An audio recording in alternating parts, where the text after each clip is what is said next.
Watch this video, ladies and marriage. At the end of this video, I have very important points to drop. You see what I've been telling you guys? He dropped the baby on the bed, rushed me, started blowing me, hitting my head on the wall, beating me. My kids were crying. Michelle was crying. Kamsi was even crying. Michelle started hitting the father. Leave my mommy. Leave my mommy. Good morning, everyone. My name is Loveling Chidima. I'm from Abilibananka village, Urumba North local government, Anambra State. I'm here to share my story on how I lost my teeth, broke my hand. I don't know if you can see it, broke my hand and traumatized alongside with my daughter. So to understand this video better, I had already shared my story on all my social media platforms. You can go and read up to understand better. So I'm just going to share the story of what happened to what led to me losing my teeth and breaking my wrist. So it all started when he asked me to borrow him some money, just a little money that he needed cash. He needed to buy something with cash, and his account was not stable. His account was the network was fluctuating, so he needed cash. That I should give him my ATM, let him go and withdraw. So I said, no, let me transfer to you. You can withdraw yourself. He said no, that he needed the cash. I should give him my ATM. So I gave him my ATM card. I gave him my PIN. He went to the ATM machine. So he came back. He didn't withdraw the money. So when I asked him, he said he only wanted to test me to know if I had his back. If I had his back. So I said, okay. I didn't know he checked my account balance to know how much I worth. So that was where the problem started. That was when he started hitting me. So the next day, I asked him for money for food. He said he does not have money. That am I not doing business? Anytime I ask him for money, he will tell me, are you not doing business? This same business, he tried to stop me several times, saying that I should be a housewife. I have nothing doing in as a businesswoman. I should concentrate in raising kids. When I'm done with kids, that's when he will now open business for me. That is how it is done in their family. That all the wives that they go married to are not doing business until they are done giving birth. That is when they will now establish them. But I said no. I had already made my customers online. I need to keep up with it. I can't just stop my business because you want me to be a housewife. That became the issue. I said he started shouting, we started exchanging words. Before you know it, he slapped me. He slapped me for the first time.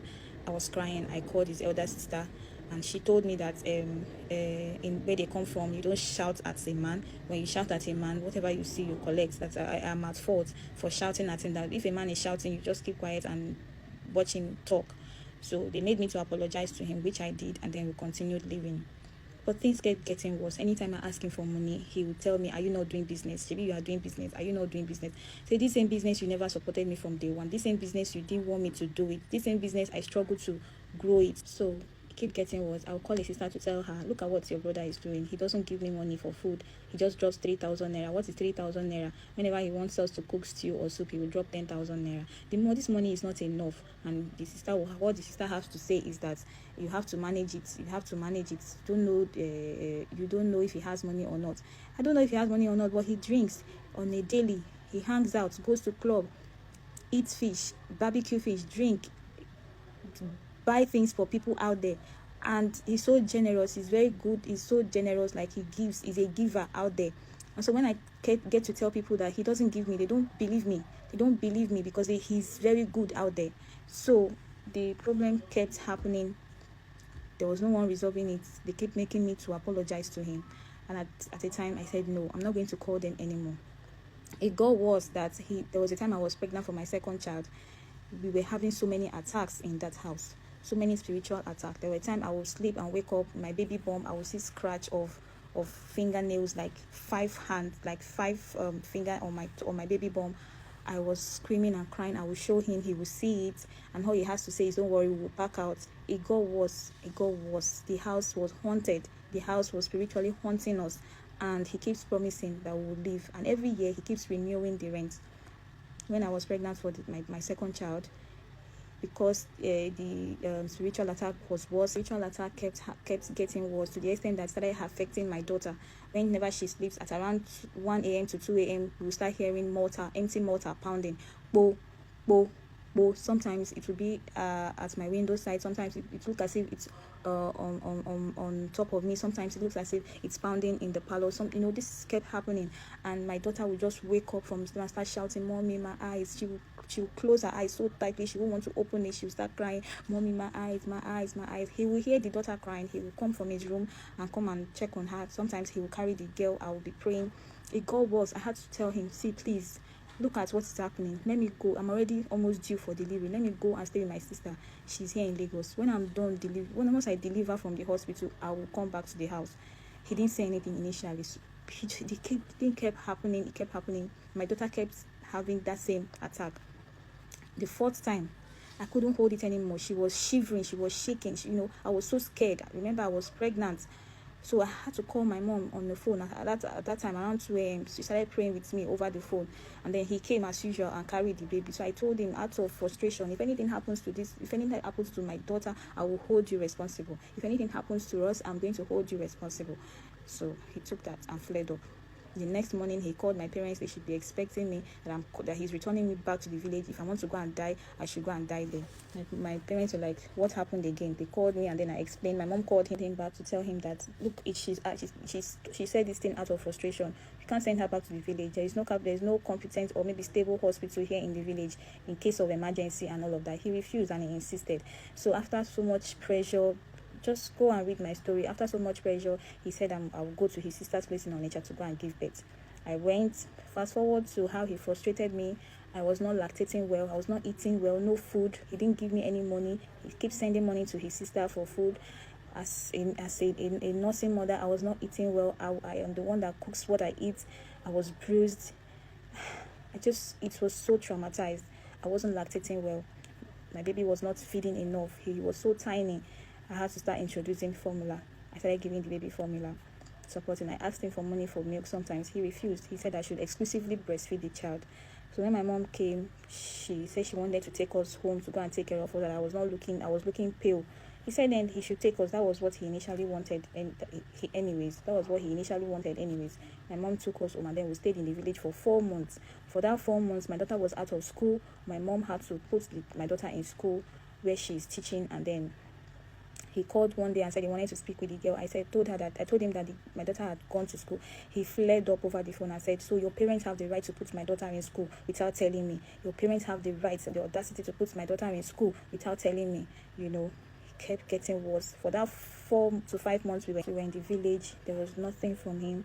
We stayed through till Christmas. I was the one that struggled to buy Christmas clothes for my children, fed them for that 4 to 5 months. Whenever they are sick, I take care of their hospital bills. Even the newborn, everything needed, I took responsibility for it.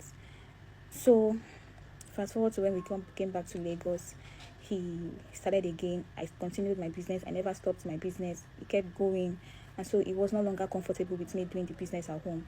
Because like I said, he comes home very late, so I do my videos whenever he's not around, and before he comes home, I had already cleared everywhere and arranged everywhere. But because he's also online, he's seen my videos, how I'm making sales online. He was not comfortable with it, knowing how much I already worth from my account. He was using it against me, so he tried to frustrate all my efforts. Tried to make sure that I have no savings, just to frustrate me. So there was a time he came back and he was like, "So I had already started using his parlor as a business place now. So I'm using his parlor as a business place." I said, "No, I just did some videos and I've cleared everywhere." He started shouting and he said I should not try it again in my life. That if I do it next time, it's going to pour my market away. So that threat, I took it serious. I started looking for a shop, and then the next time I made some videos in the house. Like I said, he usually come home late, but that day he came home early and he saw me making those videos.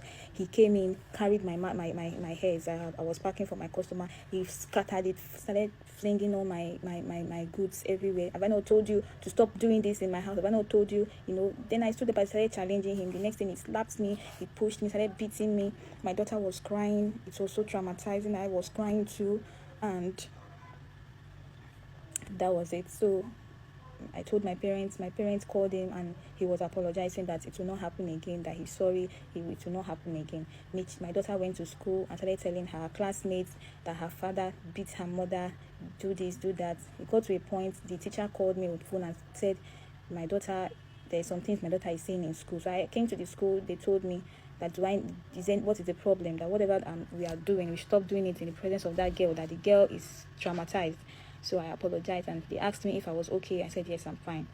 It kept happening. So I got a shop. I moved my stuffs from the house. I moved it to the new shop. I was doing my business. So when he saw that I've already moved my stuffs, he asked me, where did I move my stuffs to? I told him I sold it, and I'm staying with one of my friends in the market. So I'm just there doing the business. So he said okay. He bought me a Bluetooth speaker. He brought it home and said I should be using it for where I am doing the business.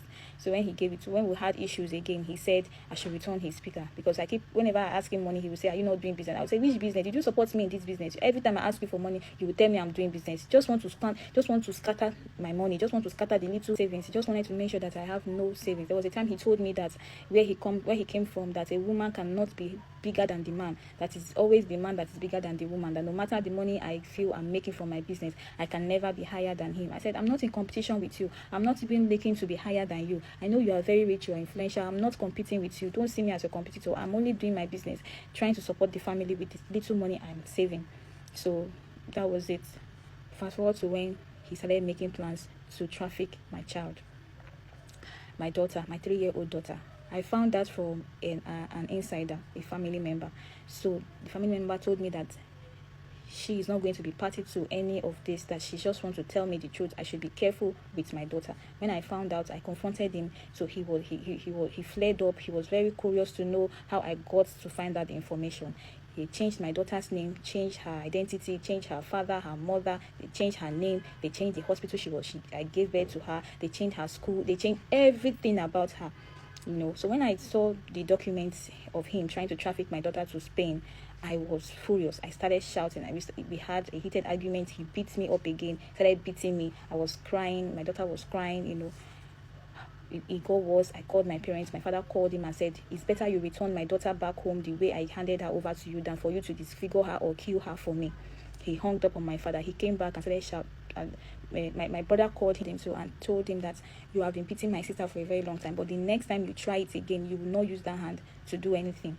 So he came back, because my people had called him. He came back early that day and started shouting. So they started telling me that, so you have the guts to report me to your parents. So your brother, your small brother, because he traveled abroad, he now thinks he can call me to challenge me. He does not know that I have boys over there in that abroad that will find him and beat him up. I told him, you can't do anything. You are just blabbing. He slapped me again.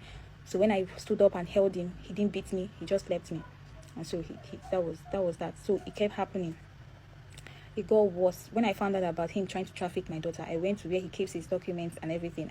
I made videos and screenshots of those documents, because they were written in Spanish. I had to translate it in Google and saw what they were doing. So I took the passport, I took the national ID card, the fake one, everything. I took it. So I kept it. So fast forward to December last year, 2024. I told him he was already planning on how to travel for Christmas without us. That's how he does. He travels for every Christmas without his family. He was already planning to travel for the Christmas. They've already bought some food stuff, bought everything for their celebration.